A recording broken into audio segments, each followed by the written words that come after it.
bonjour à tous. Je suis vraiment ravie de passer les 18 prochaines minutes avec vous.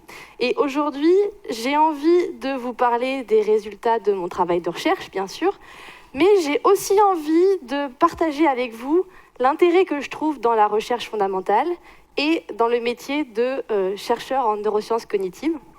Alors, sans doute vous vous demandez déjà comment je suis venue à la recherche en neurosciences cognitives. Bon. Lorsque j'étais au lycée, j'aimais la philosophie, j'aimais les mathématiques, et puis j'ai commencé à m'intéresser à la recherche sur le raisonnement, la perception, la pensée en général. Et donc j'avais vraiment envie de faire des études dans cette direction, mais il n'était pas vraiment évident de savoir comment arriver à ça. Et en terminale, j'ai eu la chance de rencontrer Albert Jacquard, qui m'a dit « Vous voulez faire de la philo ? Faites des maths. Vous voulez faire de la biologie ? Faites des maths. Vous voulez faire de la recherche sur le cerveau ? Faites des maths. » Alors j'ai fait des maths, et puis j'ai intégré le département d'études cognitives de l'École normale supérieure. Enfin, là quand même, je vais m'arrêter quelques secondes, parce que sûrement, comme moi, vous sentez le paradoxe de cette affirmation. Bon, c'est comme si, donc, quel que soit ce qu'on souhaite faire, il vaut mieux commencer par étudier les mathématiques. Bon, en l'occurrence, pour moi, ça a marché.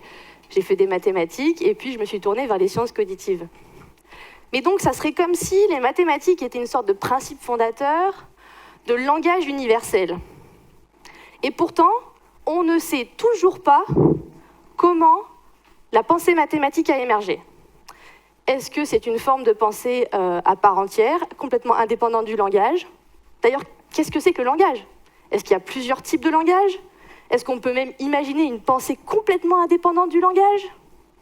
Et puis, si les mathématiques sont vraiment un principe universel, comment se fait-il qu'il y ait autant d'enfants à l'école qui soient traumatisés par les mathématiques ? Et comment est-ce qu'on pourrait remédier à ça ?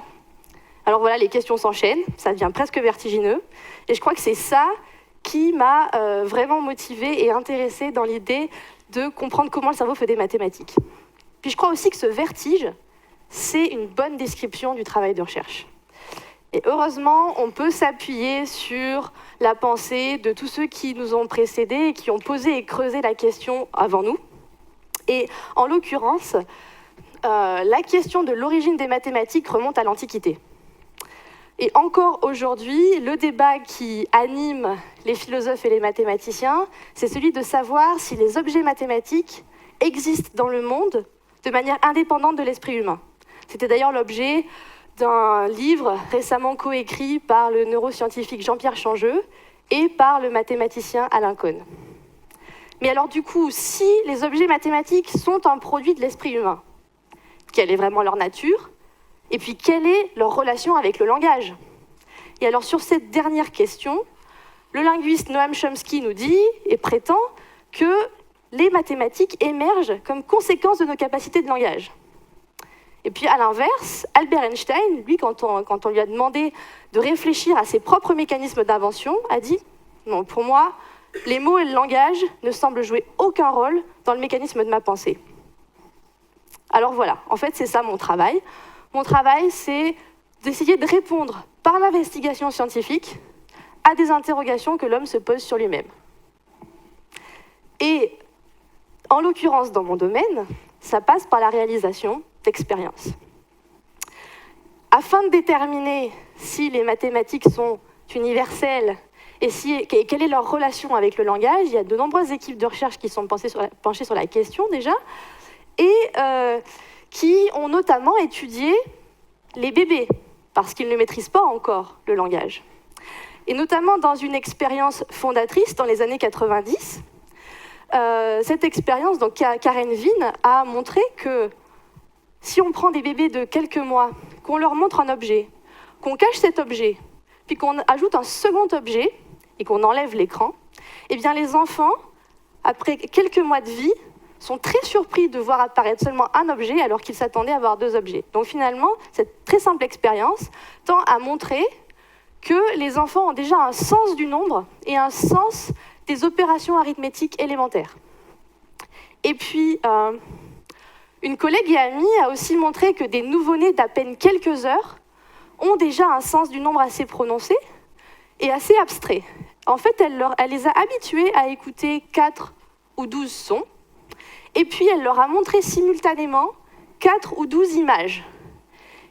Et finalement, ces bébés de quelques heures se montrent plus intéressés lorsque le nombre de sons et d'images sont les mêmes que lorsque le nombre de sons et d'images diffère.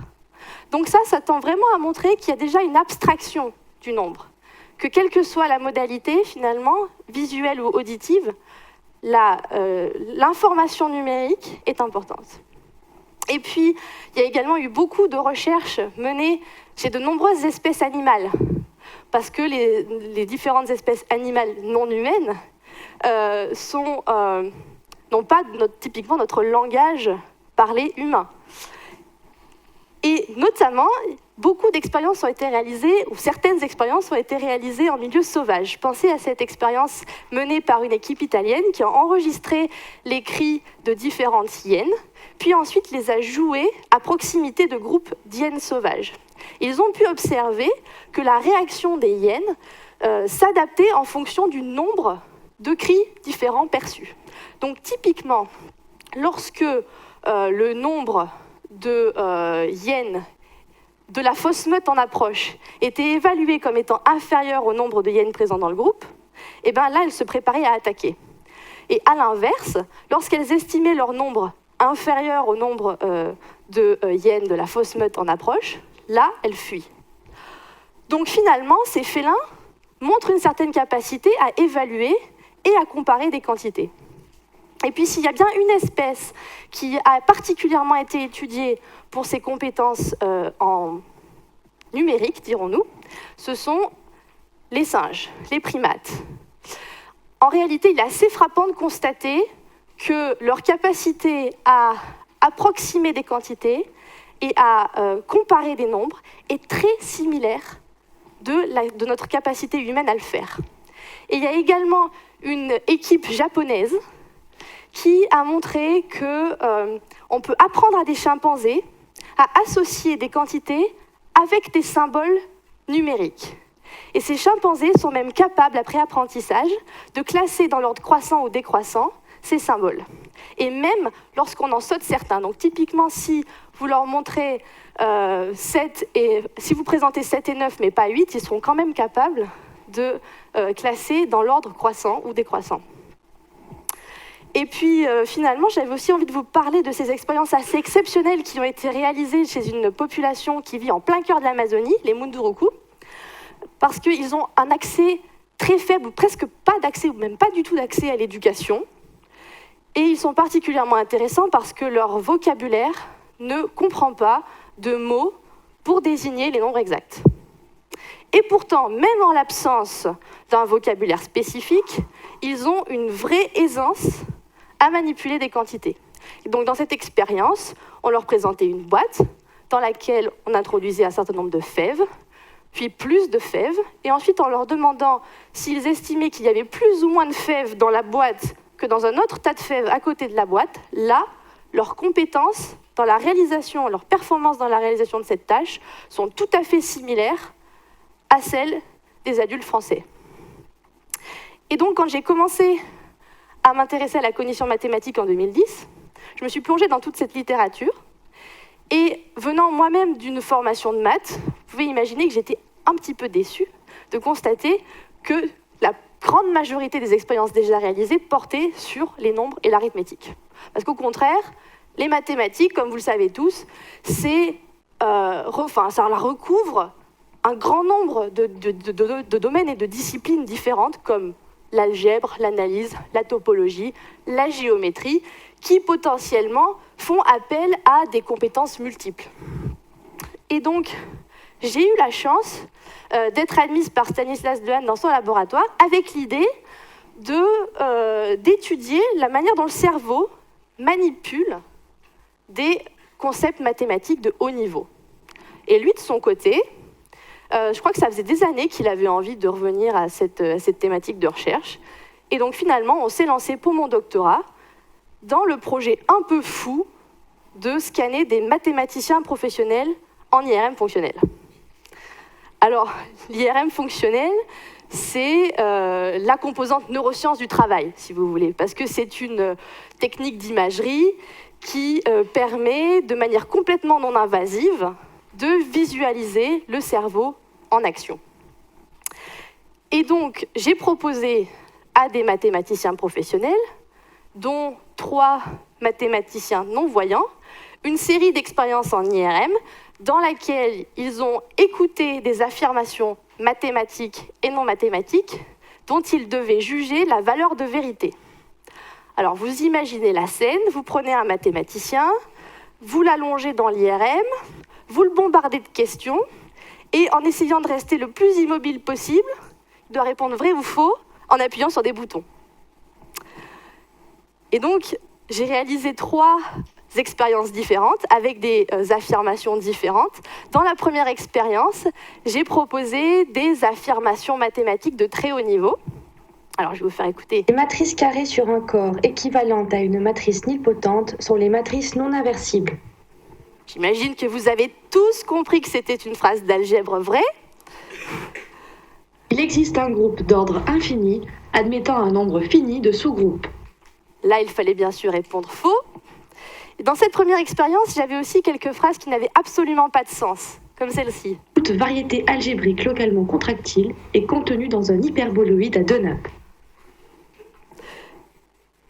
Et puis, des affirmations non mathématiques pour contrôler tout ça, qui nécessitaient le même niveau de réflexion et de combinaison d'informations, telles que celle-là. En Grèce antique, un citoyen incapable de payer ses dettes devenait esclave. Voilà. Dans une seconde expérience, j'ai proposé des affirmations plus simples, mais qui impliquaient différentes stratégies de résolution. Donc, par exemple, A plus B au carré est égal à A carré plus B carré plus 2AB. Alors là, si vous vous souvenez de vos cours de maths, c'est normalement par cœur, ça. 2x moins 3, facteur de 2x plus 3, égale 2x carré moins 3. Là, on a un exemple de calcul algébrique.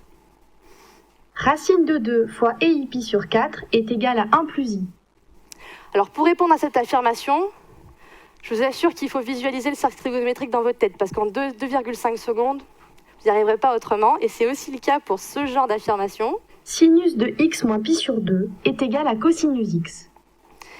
Et puis, enfin, j'avais proposé des affirmations de géométrie. Dans un triangle équilatéral, l'ellipse tangente au milieu des côtés est un cercle. Et puis toujours des affirmations non mathématiques qui servent de contrôle. Un harpagon est une personne caractérisée par sa bienveillance. Finalement, dans une troisième expérience, j'ai proposé encore des affirmations plus simples, mais cette fois-ci au niveau de leur grammaire, de leur syntaxe. Comme celle-ci, par exemple. Certaines quadriques sont des cônes. Et donc, vous entendez qu'il y a un certain dans cette phrase, puisque l'objet de cette troisième expérience était d'ajouter des opérateurs logiques minimaux, comme des quantificateurs ou même des négations.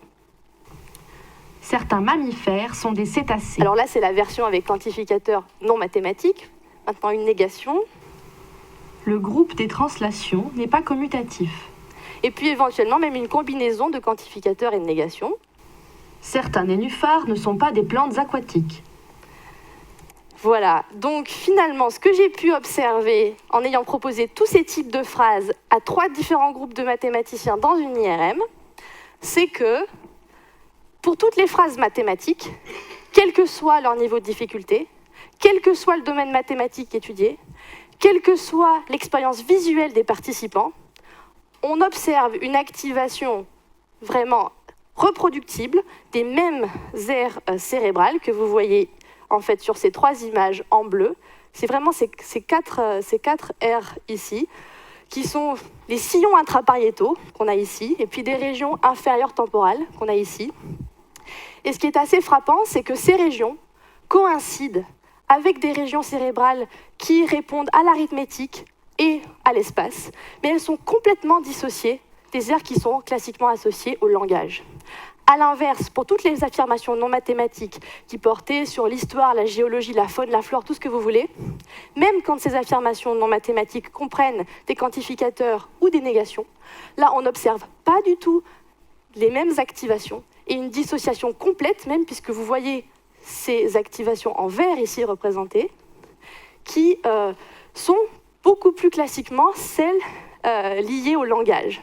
Donc une dissociation complète entre les affirmations qui contenaient des informations mathématiques et les affirmations qui contenaient des informations non mathématiques. Donc finalement, ce que tend à montrer mon expérience, mes différentes expériences, c'est que les mathématiques de haut niveau recyclent en quelque sorte des aires cérébrales qui sont très anciennes au sens de l'évolution et qui sont impliquées depuis longtemps dans l'évolution, dans l'arithmétique, dans la compréhension de l'espace. Et au contraire, les mathématiques ne reposent pas sur les compétences de langage. Donc en pratique, on peut imaginer que peut-être enseigner les mathématiques en se fondant sur quelque chose de pyramidal, avec beaucoup, comment dirais-je, de manipulation d'objets, et puis en fondant des nouveaux concepts sur des concepts beaucoup plus basiques, pourrait être une bonne méthode d'approche. Cela dit, on a encore beaucoup d'expériences à faire. Moi-même, je suis encore en ce moment en postdoc en train d'essayer de tester des hypothèses et de savoir à quel point le langage intervient dans l'apprentissage de concepts mathématiques nouveaux. Mais en tout cas, c'est typiquement à ce moment-là où les gens me demandent en général « Mais au fond, à quoi ça sert tout ça ?» Et ben, j'espère que dans le quart d'heure qui vient de s'écouler, j'aurai réussi à vous montrer que la recherche fondamentale, c'est essentiel au développement de l'homme, dans sa quête de connaissances, dans le développement de la société, que la recherche fondamentale, quelque part, c'est comme le creuset dans lequel se forgent les applications futures. En l'occurrence, pour moi, les applications concernent l'apprentissage et vont vers des questions qui traitent d'intelligence artificielle ou bien qui ont trait à l'éducation. Et on est en train de développer des nouvelles hypothèses, de nouvelles clarifications, de nouvelles idées autour de techniques pédagogiques, peut-être, qui vont ensuite être testées à nouveau par d'autres expériences en sciences cognitives. Voilà, je vous remercie de votre attention.